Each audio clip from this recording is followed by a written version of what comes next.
Hey guys, welcome back to Bowls with the Bard. My name is Cakes, I am your host.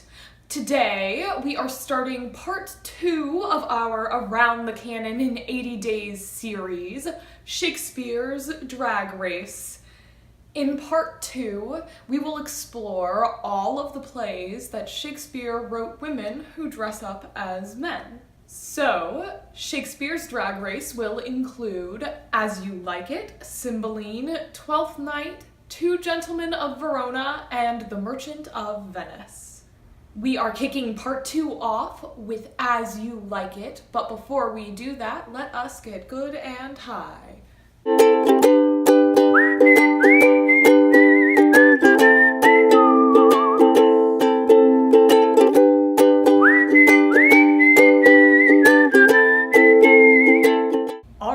Act 1, Scene 1 of As You Like It. We begin with Orlando, who is very sad. He tells his servant Adam that he believes he is due the education and the money that his father left to his brother for him in his will. Oliver, Orlando's oldest brother, enters, and Orlando demands that he is given what he is due.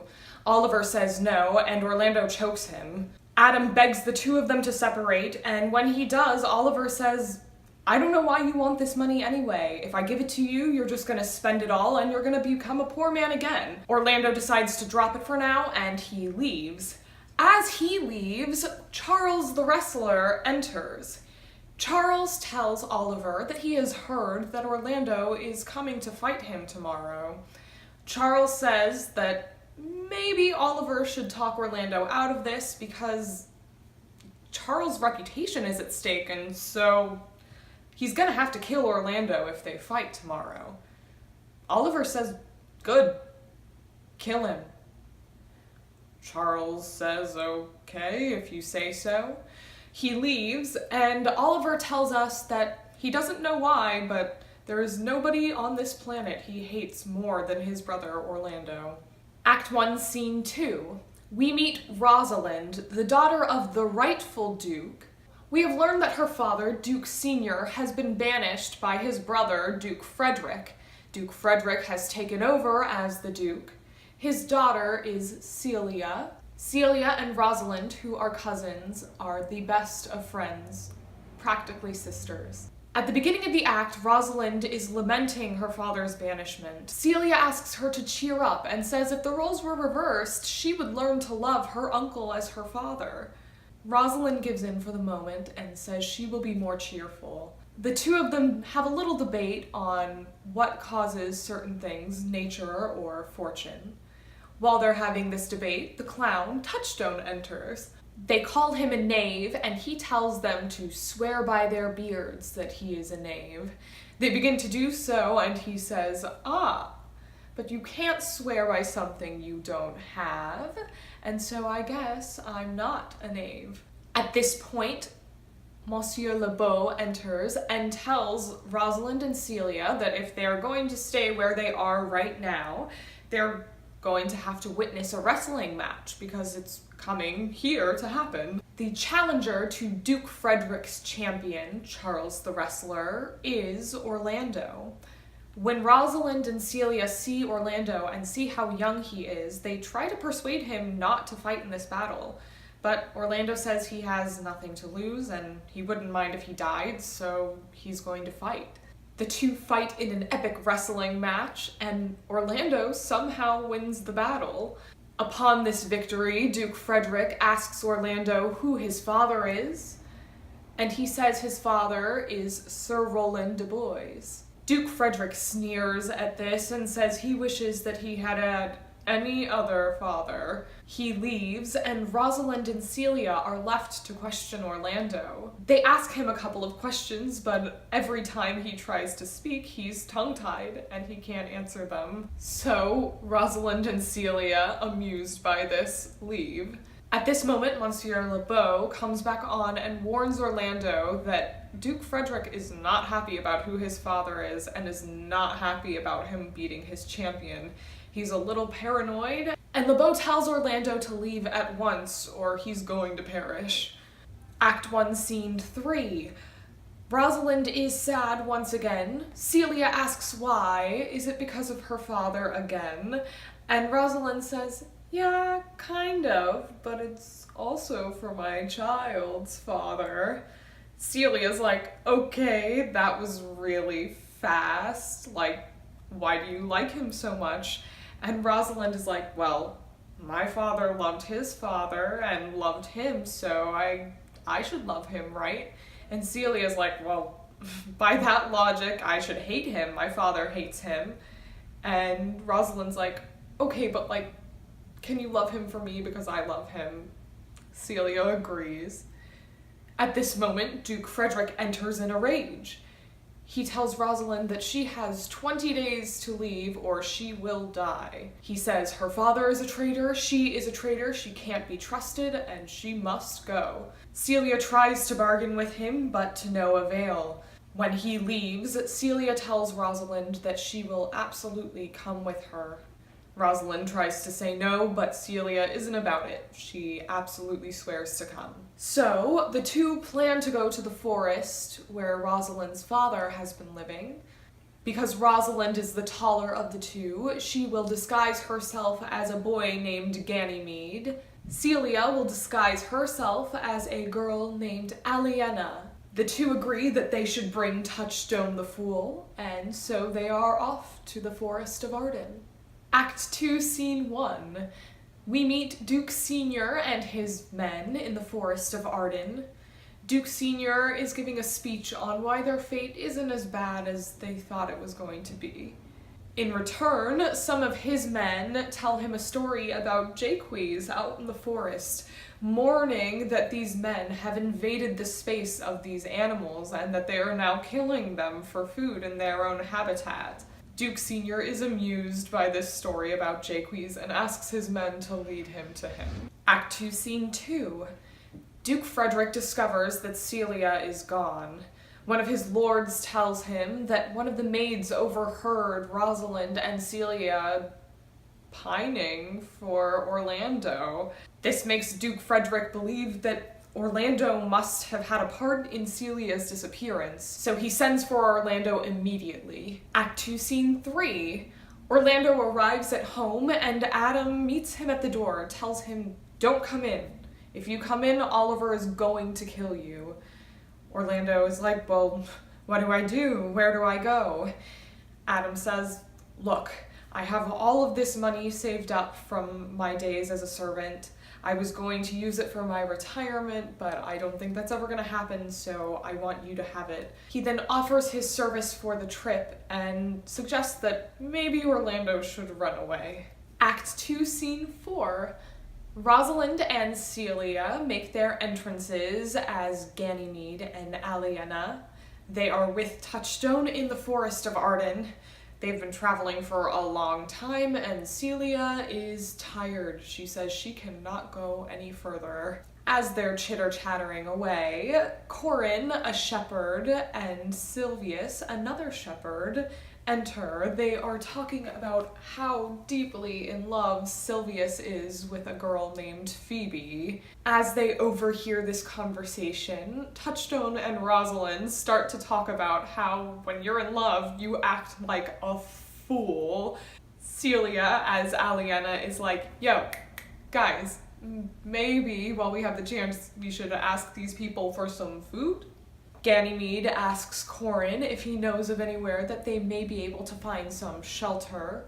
Corin says yes, in fact he does. And Ganymede says, okay, we would like to purchase that. And they head off to said cottage. Act 2, Scene 5. Duke Senior's men are singing in the forest. Jaques stumbles upon them and asks them to keep singing. After they sing another verse or two, Jaques asks them to sing a verse that he has written.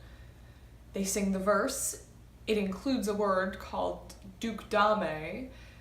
The men ask Jaques, what does this mean? And Jaques says, it's an incantation to bring fools into a circle. And all of the men realize they are standing in a circle to read his verse. Act 2, Scene 6. Orlando and Adam are now in the forest, but Adam is old. He's weak. He's hungry and it looks like he's dying. Orlando tells him to stop, tells him he's going to find food for him, but if Adam keeps going, he's going to die. Orlando promises him he's going to bring him food and goes off in search of it. Act 2, Scene 7. Duke Sr. and his men sit down to eat. Jaques enters gleefully. He says he has met a fool in the woods. Duke Sr. and Jaques have a little bit of a debate because Duke Sr. says, yeah, you're the fool in the woods. Orlando enters wielding a knife. He demands that they give him food. Duke Sr. says, you can have food if you ask for it nicely. We're peaceful people here. Orlando apologizes. He said he assumed that everything in this forest had been savage. Duke Sr. offers him food, and Orlando says he can't take any until he can bring his friend Adam here. He's dying, and he must come. Orlando exits, and Duke Sr. is like, well, that was theatrical. This prompts Jaques to begin the All the World's a Stage monologue, in which he discusses the 7 stages of life. Orlando returns and there is feasting and music.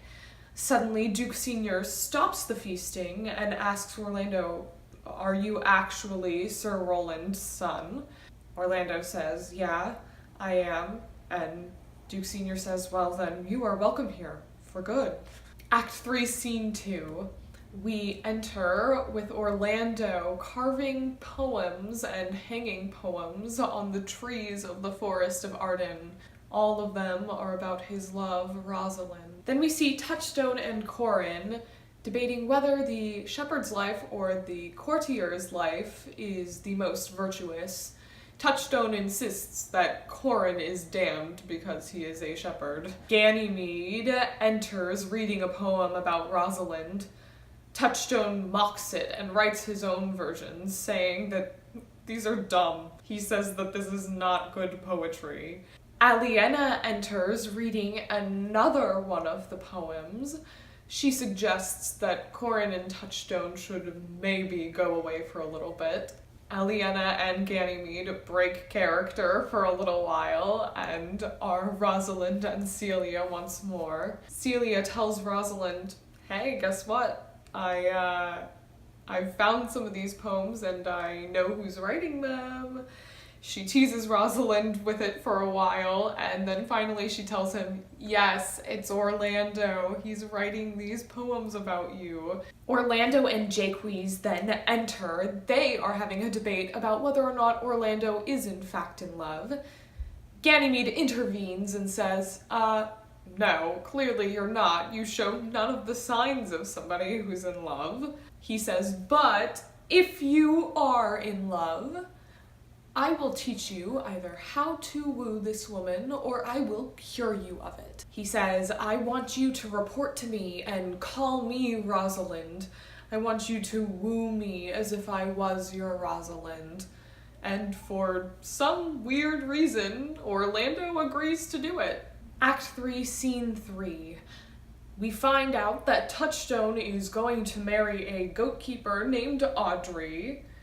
They have a discussion, a very witty one, about if he wishes she were more fair, more honest, or more poetical. Sir Oliver, a kind of shabby priest, comes in to marry him.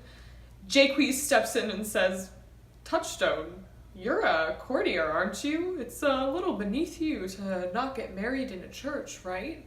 Touchstone is like, well, it'll make it a little bit easier for me to end the marriage if I want to end the marriage. But in the end, Jaques convinces him that, dude, not cool, maybe you should marry her in a church. Act 3, Scene 4. Rosalind is weeping once more about her love for Orlando. Celia says, you know, I don't think he's really in love. I think he was, but I don't know if he is anymore. Rosalind can't think about it anymore, so she says that Ganymede met Duke Sr. At this moment, Corin enters and asks Ganymede and Aliena if they would like to see Silvius and Phoebe arguing. Act 3, Scene 5. We see Silvius begging Phoebe to love him. Phoebe says she will not be his executioner.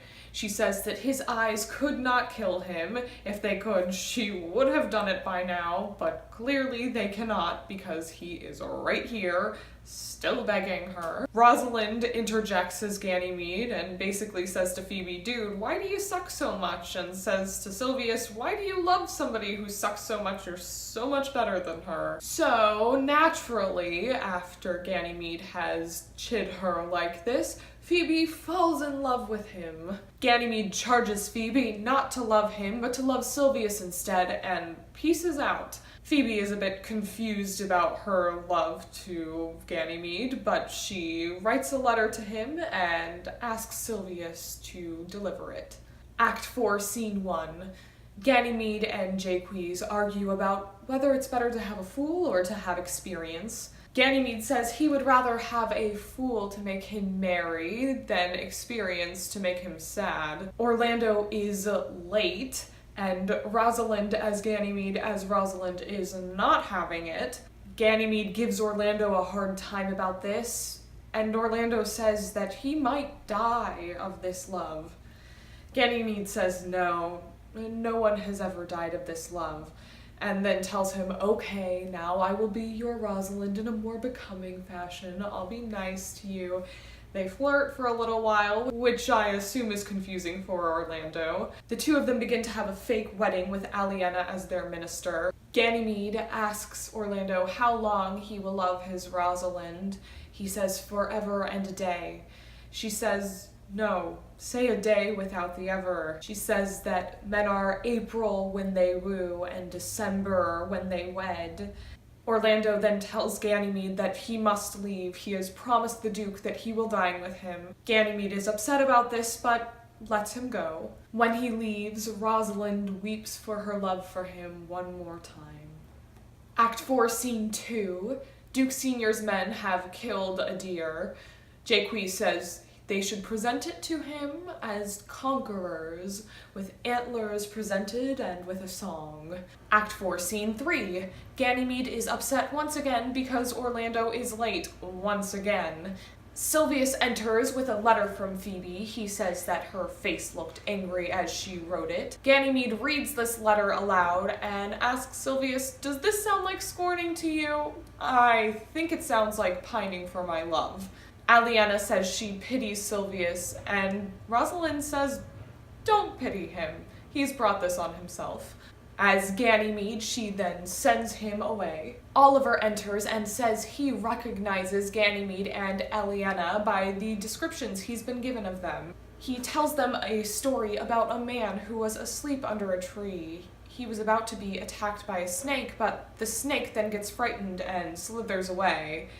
He slithers past a sleeping lioness and wakes her in the process. She sees this sleeping man under the tree and waits for him to awake, because lionesses will not attack something if it seems dead. Oliver says Orlando stumbled upon this scene and tried to save the man, who was in fact Oliver, who is Orlando's brother. Aliena interjects and says, doesn't he hate Orlando? He says that this experience has converted him and that he no longer hates Orlando. Rosalind is like, okay, but where is Orlando? What has happened to him? Oliver says that he and Orlando returned to where Duke Senior was residing when they realized that Orlando's arm had been slashed open by the lion. Oliver then presents Ganymede a tissue steeped in the blood of Orlando. Ganymede faints and then comes to again. He says, I counterfeited that. That wasn't real. That would have been womanish. Definitely wasn't real. Ganymede says that Rosalind forgives Orlando for being late and sends Oliver off to tell him so. Act 5, Scene 1.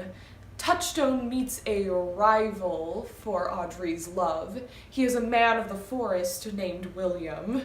In the end, he does not prove to be a challenge for Touchstone, though, as Touchstone pones him with his words. Act 5, Scene 2. Oliver tells Orlando that Aliena and himself have fallen in love and are to be married tomorrow at the Duke's request. Ganymede tells Orlando more of how the two of them fell in love at first sight. Orlando says that he's a bit jealous and heartsick about this. He says that he can no longer pretend that Ganymede is Rosalind, as it is hurting his heart. Ganymede responds by telling Orlando that he is a magician, and if Orlando would like, he can make Rosalind appear tomorrow. And, if he would like it even more, the two of them will be married with Oliver and Aliena. Suddenly, Phoebe enters in a rage. She wants to know why Ganymede has shown Silvius her letter. To try to calm her, Ganymede says, "Okay, if I ever marry a woman, I will marry you tomorrow." Act 5, Scene 3. Touchstone and Audrey listen to two pages sing a song. At the end, Touchstone tells them that it was not a very good song. Act 5, Scene 4. Ganymede reassures Duke Sr. and Orlando that Rosalind will appear today. Then, before Ganymede and Aliena make their final exit, Ganymede makes Phoebe promise that if Ganymede will not marry Phoebe today, that Phoebe will marry Silvius instead. Phoebe agrees to this. Jaques and Touchstone get into a bit of a battle of wits, and this culminates in Jaques saying he does not understand how such a smart man could be a fool. Then Hymen, the goddess of marriages, enters with Rosalind and Celia. Phoebe realizes that she has been fooled and agrees to marry Silvius, and so there are 4 weddings: Rosalind and Orlando, Celia and Oliver, Touchstone and Audrey, and Phoebe and Silvius. Suddenly, right at the end of the play, we get a new character. It is the second son of Sir Roland, brother to both Oliver and Orlando. He enters with news that Duke Frederick, while looking in the forest for Orlando, ran into a religious man and became converted. He suddenly realized that all of the things he had done were wrong, and he restored the dukedom to Duke Sr. and gave the lands back to the people that he stole them from. They celebrate this news, and Duke Sr. prepares to return to the court. Finally, the epilogue. Rosalind says that it is not normal for the woman to get the epilogue in the play. She says she doesn't know if this is a great play. She charges the women to decide whether they like it or not. She says to the men, "It's a little less important to me. It seems to me that you enjoy the company of the women, so if you don't enjoy the play, at least enjoy that." Then there's a bit of a switch in tone. Rosalind says, "If I were a woman, then I would kiss all of you who have beards." This would be a reference to the little boy who was actually playing Rosalind saying, "If I were a woman." Then Rosalind says, "I'll kiss you all after the show. Now I'm going to make my curtsy." And that is the end of As You Like It. If you enjoyed today's episode and you would like to see more content like it, please like us on Facebook at Bulls with the Bard, subscribe to us on YouTube and WeedTube at Bulls with the Bard, and follow us on Instagram at Stoned Shakespeare. We will see you guys in a couple of days with our Cymbeline High summary. But for now, we will see you later. Bye! Lay me where sad true lover never find my grave to weep there.